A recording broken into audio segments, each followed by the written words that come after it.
That was the last thing my husband ever said to me. I was grateful when we signed these papers that it first brought daylight into my life in a long while.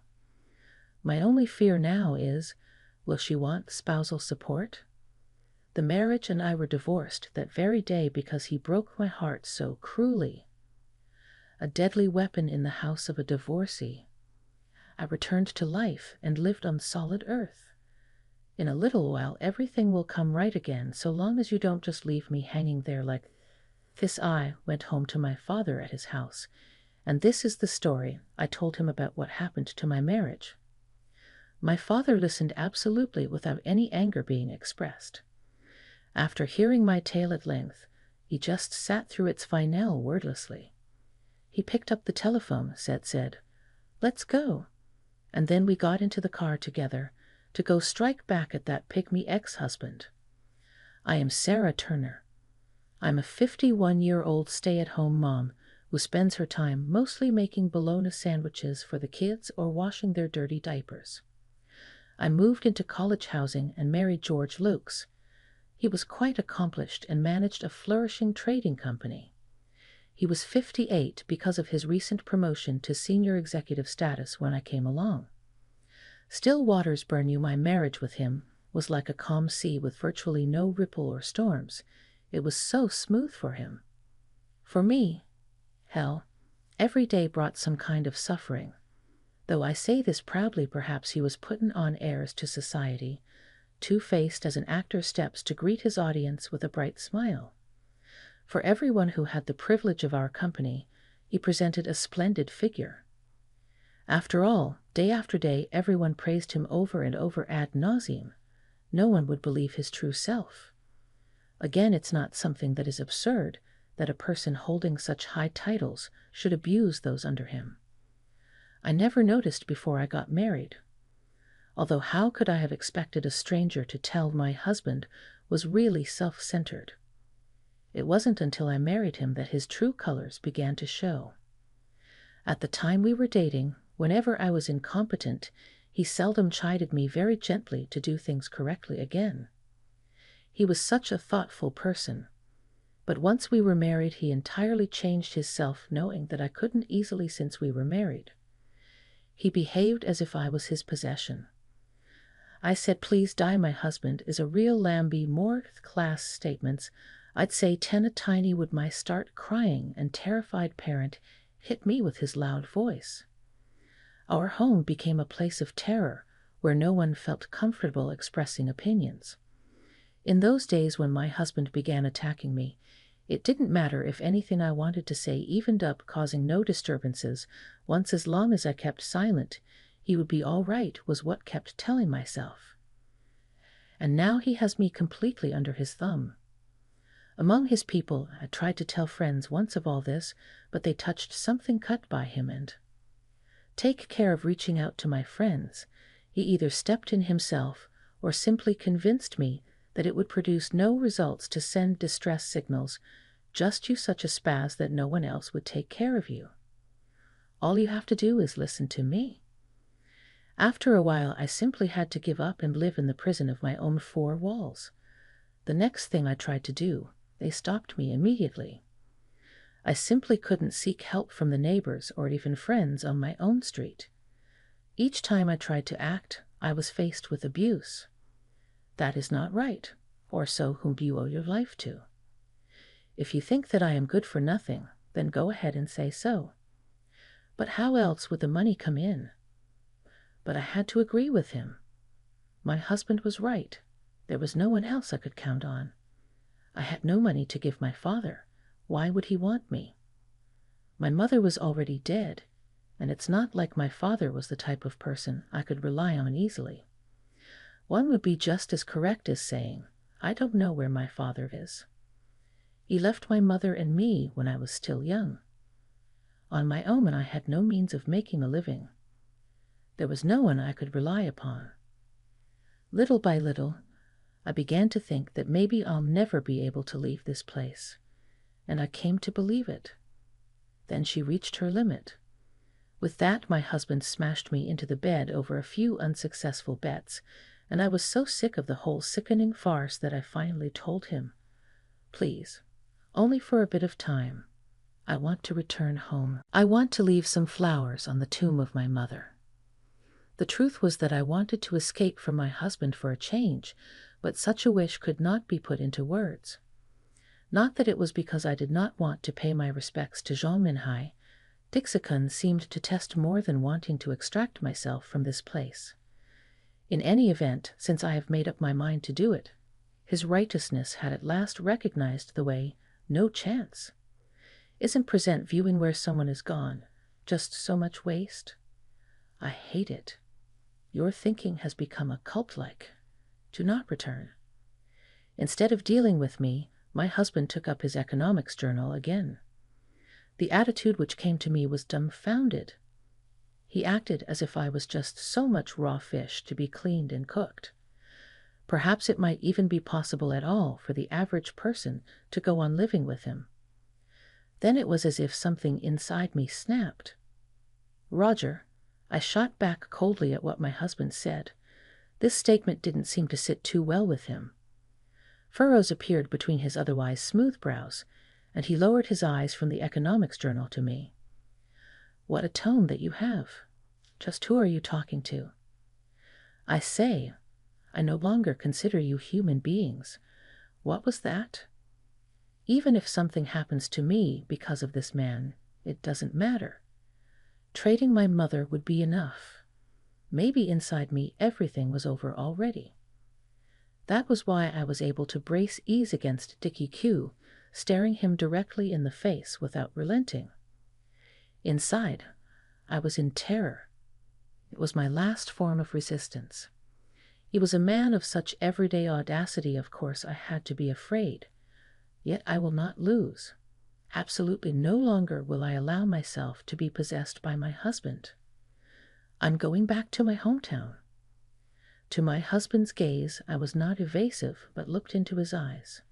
Just in case he noticed the fear in my heart, I pretended to be brave. My husband was angry. So violently did he throw the cheap newspaper down on the table and pull out a heave from his thing than if I had not been so angry myself. "Sign the divorce papers," he instructed me. In a state of temper, he yelled and thrust the divorce papers at me. He probably thought I would go into shock. But how could I react that way? Actually, I was secretly elated inside. I was so happy that I wanted to shout for joy. However, I couldn't let him know that. This was the scene I had been looking forward to for ages. Now I could be free at last. I didn't show the slightest change in expression. "All right," I answered. I signed the divorce papers without delay and handed it over to him for his signature. As he watched me doing this, Henry suddenly seemed surprised. By this unexpected turn of events, he seemed at his wits' end. Most likely he thought I would panic when he came up with the divorce papers. But that would never happen. This was a moment I had been looking forward to for years. I could hardly feel regret for the decision now. And so it was over. Our married life came to an end with that, and the divorce was completed at once.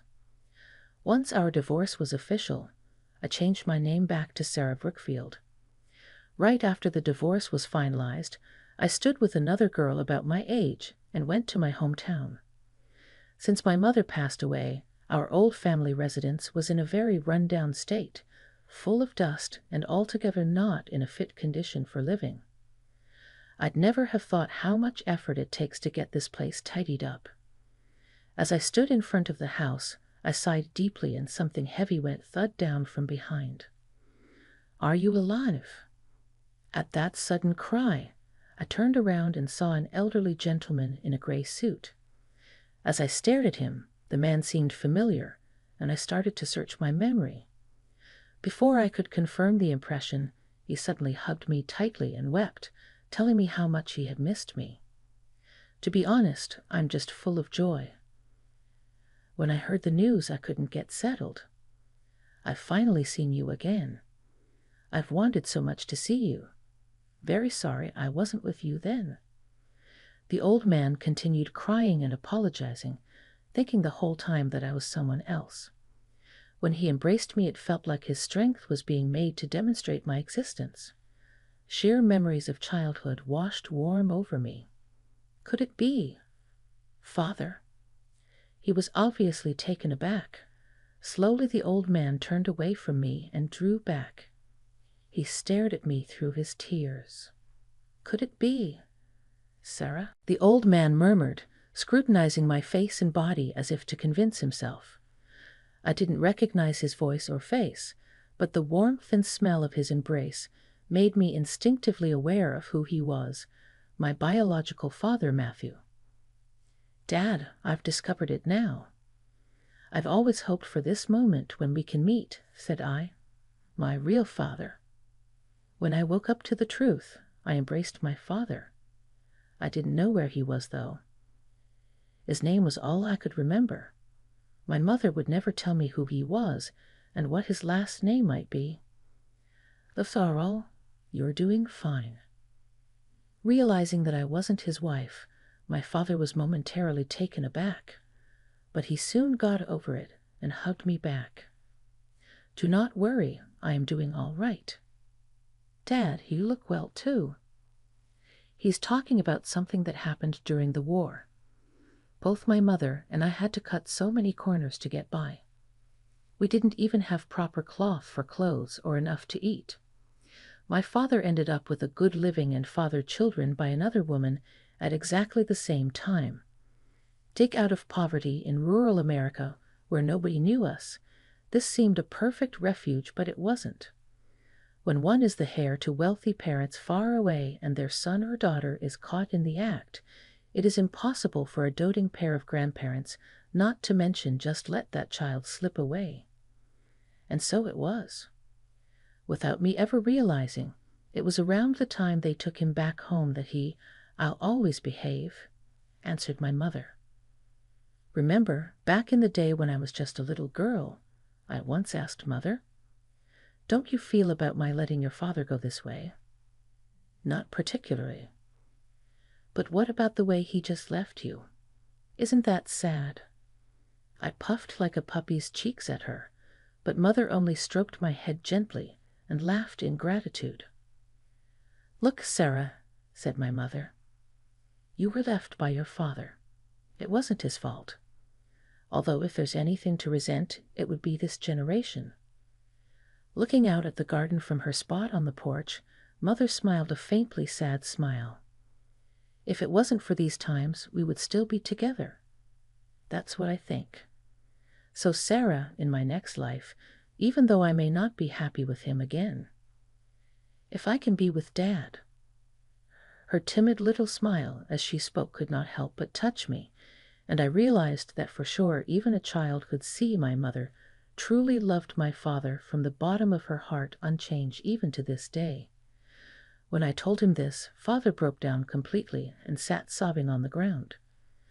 But after all, I wanted this same thing, Dad. I'll do nothing until my father stops crying. So all I did was pat his back.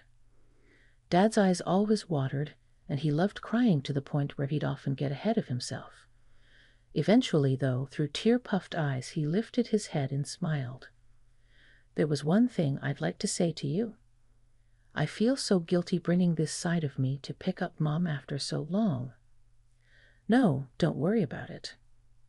If you're here, and Mom isn't, maybe she died before us. My father recomposed himself and inferred something about my mother's current condition from the setting and situation to himself. I nodded slightly to his suggestions. We went through our long-neglected family altar room, and I never once released him when he uttered any nostalgic memories of my mother. He knew exactly why I would not, although at the moment I seemed very silent. And now, after a long time, we've come to visit you again this year. I am back. It sure has been a long time. How much this time? My mother seemed to be smiling at me, waiting on the other side of death as its only constant. I had this dreamy sensation again. As I myself was passing life's progress on to my father, he noticed the engagement ring on my left hand, where it made an interconnected circle with his toe. "Oh yes, did you get married?" This ring, once a symbol of my life together with my ex-husband that had completely slipped my mind, felt like handcuffs to me now. I just detested it. In front of my father, I took it off and threw it at him, only then answering his question. I was indeed, but I just got divorced. Divorced? How come? Do I tell the truth to him worriedly? It seems he is more likely than not believing anyway. My ex-husband may in fact be innocent. They may not grant me this request. Just as I grew to be full of apprehension, all of my anxiety inside seemed to communicate itself out onto the pail.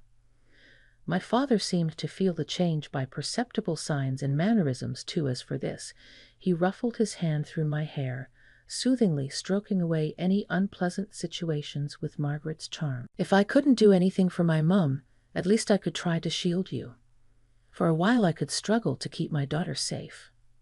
I may be a father in name only, but will you talk to me? I'm on your side." Hearing those few words of kindness from my father, my cheeks flushed once again. Never once for the whole 3 years of my married life do I remember hearing such kind words. It's okay to depend on someone.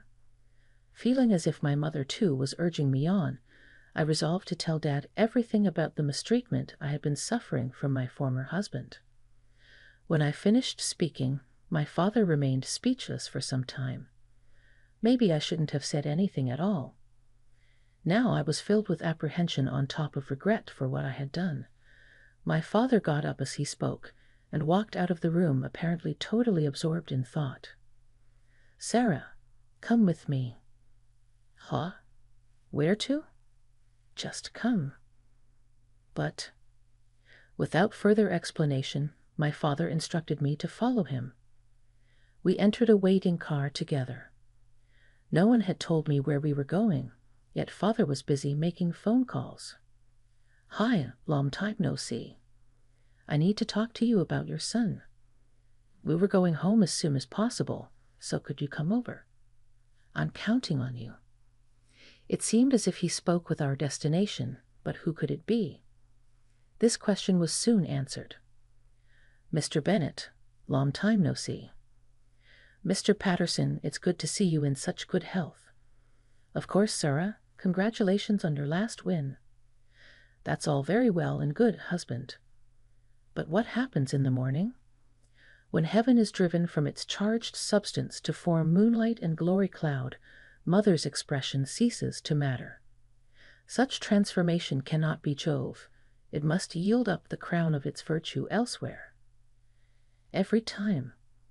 Although she had said Jove instead of mother, I had twice seen the morning moon being re-released this now by sunlight into clouds, which is an example that purchases the glory of another. According to his premonition, the stranger arrived at my father's house. It was none other than my ex-father-in-law. How could this happen? Did he know my father and start borrowing sugar from him? "Sorry," he said, chuckling awkwardly as I stood there and tried to work out the situation. "But the story you told me just now was enough to make anybody mad. Actually, Mr. Bennett and myself are old drinking chums from the days when oil companies had tributaries in their city streets. We were introduced to each other by common friends. I knew that he had a daughter, but never guessed it was you, Sarah. What a surprise." There was Lauder then, my ex-mother-in-law, and her husband burst out laughing, so different in their mirth than their father.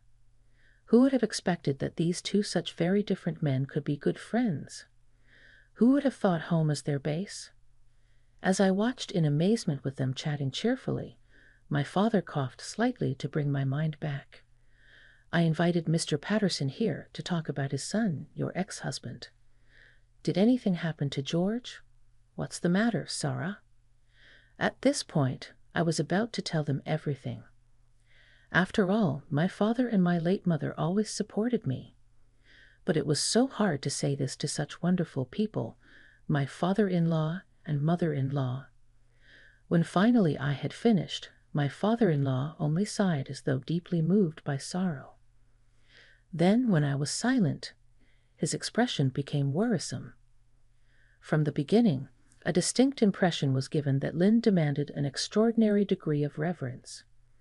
Line 1 to 579, a portrait of a woman dressed traditionally in Chinese dresses, was one of the heads of Madame Chiang Rollenfork, pallbearer at the dinner in 1490, said. If she likes the work of Sai Kang so much, then why doesn't she mention my brother? First press release of Madame's son. At first I thought editor Yiguf, who was from a well-known Guangzhou publishing house, might be faking it. Later it was Yen Mani, and the next month Tam Jinam. Secondly, this dignitary from Beijing University, then dean, she formed a newspaper industry in summer vacation in no time at all. Later I expressed my gratitude to my father-in-law as I calmed down. He watched this silently, with my father on one side patting me on the back for courage, and his own saying comforting words, sympathizing with what I had gone through. So I once more calmed down and expressed my gratitude to my father-in-law, feeling more at ease. Then my father-in-law made a shy, chuckling sound and said, "Don't go on about it now. Leave off that talk. Well then, let's think about something big to smack that idiot son of mine with." To drop what? To drop something big. George's behavior was too outlandish. He has to apologize to you properly before I can rest easy. Which is how we found ourselves facing my ex-husband. However, I didn't want anything to do with my ex-husband. I didn't even want a phone call made on my behalf. It looked as if my father had an idea then, for he asked my father-in-law to put him on the line. "I'll call him here. I am Sarah's father, and I cannot simply do nothing while my daughter is suffering. Be calm. I will speak to him in a mild and respectful tone." Just as if he knows my thoughts, my father looked at me with an encouraging smile. When my father heard the name of Mr. Patterson and had made himself known, I said in answer, "Mr. Patterson, could you help me get in touch with George?" Daddy recognized her tone immediately when he heard that. She spoke the opinions of either side of a matter. Big She is there two-timing Toady Jackson, who was probably using my ex-husband's phone, at a doubtful upper hand. From the other end of the line, a skeptical voice, as though starting to quarrel, asks, "Who are you?" We are not even on speaker, so his voice is easily audible. My husband I called the strange tone in which he spoke to someone he had never met. Enumerately's reproof was enough for me to know this. Just come, that's all. A little surprised, I found my father all of a sudden very serious and harsh, in words my father usually spoke like water. At that, Jackson must have realized it was all up, for I could see he clamped his jaws together hard when he drew in a reluctant breath on the phone. That was all my father said, and then he quickly hung up on it and gave the phone back to my father-in-law. My phone began incessantly ringing after a while of peace. "Don't bother answering. We'll be there soon. Just ignore it." I obediently turned off my phone in accordance with my father's orders. Moreover, I myself didn't have the courage to call back. He could always beat me to the punch, leaving me completely at his mercy. It was just the way he was. My ex-husband would seize on any error I made and trumpet it to the world. That was inevitable. I could only groan helplessly when I saw what he was thinking. At last, after a time, my ex-husband came to my father's house as I told him. My father-in-law must have driven him there. Parking his car outside, he charged into the house and grumbled, "What's the hell going on, dragging me all the way up here? And who the hell was that old man on the phone?" My ex-husband shouted at the first chance he got, not at all concerned with his loud voice that made my flesh crawl. He looked at me and began shouting again. "Sarah, why did you not pick up my calls? I tried so hard to call you, and just now you just hung the phone up on me." You think you can do anything like that to me? My father came forward in front of the angry ex-husband, as if to shield me. You're really annoying, old man, aren't you? No way, but you ought to know. I don't like the way you speak to Sarah. No way, but this is none of your business. Our family matters. Millie's ex-husband replied with a click of annoyance. His attitude, too, reminded me of past traumas, and as a result my body began to shake with fear. I clasped my arms around myself to conceal my fear. With a pat on my back, father-in-law gently reassured me. Thanks to him, I finally pulled myself up from the depths and stood against my ex-husband's anger to look at my father. It's a pleasure to meet you. I am Sarah's father. What? Does she has a father? I've always known Sarah to be fatherless. My ex-husband didn't seem surprised when my father told him this. Because I never spoke about my father, he must have thought there was no such person. His attitude made me angry. I will vouch that she indeed is my flesh and blood, her father. I am Sarah's true father, that I swear. If you please, I can help you collect a copy of her birth certificate. It will confirm immediately that Sarah is just as father's daughter, for sure. I needn't bother with her birth certificate. So why then is everyone saying I owe Sarah an apology? For what exactly? I must apologize to Sarah. My father was very strong, and just now I sensed the reassuring strength of his back. Where did you get the nerve to talk to me like that, nagging day and night? Seeing her husband's behavior, my father-in-law was angry. Glancing over at him, I saw that the towering giant frowned in an insurmountable manner. When he addressed my husband, his voice resounded through the heavens. This made me even more scared than if I were being scolded myself, though I am not being scolded directly. Is there anything I should speak on? At this moment, my former husband retired completely, backpedaling like one who has just had a snake bite look like a frog. Up to now, what have you been doing about Sarah? What? I didn't do anything special. I was only looking after that innocent Sarah. Stop lying. But the ex-husband, after all, can't bear to be criticized. I suppose for someone like him, who considers himself far superior, it is difficult to be talked down to by others. Hearing my ex-husband's incredible answer, my father-in-law shouted at such full pitch that it sent him crashing into the wall as if it were a thunderbolt. You? Knave, is it? You are the one who does not understand anything of what happens in this world, boy. How dare you go around pretending to be superior? I'm really ashamed.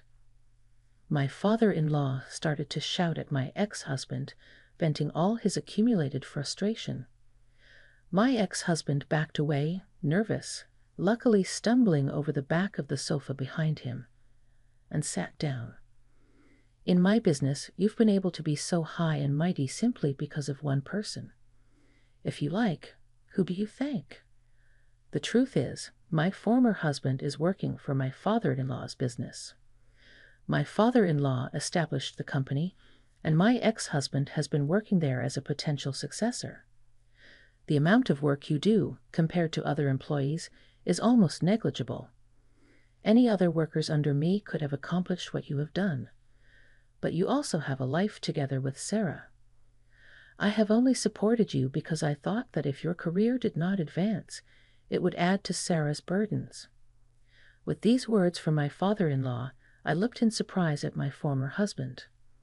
He said that the company would collapse without you, and after you left for just 1 year, it really did. You are such a pathetic man, and I felt my ex-husband grow smaller and smaller. Perhaps I made a mistake keeping such an egotist on the company rolls for so long. Daddy, what do you mean? I'm going to miss you. What? What? I could hardly believe my father had made such a statement. I thought it was unrealistic to talk about firing him now, but Stepping in from the bottom, George Linton had to pay his dues in his new company, Alberta Metals Incorporated. "Mr. Nanomiya, we've got the goods on you," George said. "I was going to talk about it with Lizzie, and now there's this. I won't overlook your antics any longer." In this way, each of George's 3 evil deeds were brought to light. I, ordinarily poised, looked at George with startled eyes. "Wait a minute. I know I was wrong, Daddy and Lizzie for that matter. I was stupid not to realize what you have done for me. One is obtuse. That was my mistake." Suddenly he realized the situation clearly. George clung to me in tears and begged pathetically for forgiveness. Looking down at him, I managed to maintain a polite smile. "What will you do next, George?" I sounded cold and harsh. This was the first cold treatment I had given him, and the expression he sensed when my father looked up made him stop short and stare back at me in surprise. "We are done, you and I." His manner was too familiar for my liking. "Don't even call me casually like that. The best thing would be if you didn't touch me at all." "Sarah, what are you talking about?" First he was taken aback by the resistance I did. This is the first time I have ever had the temerity to do something like that.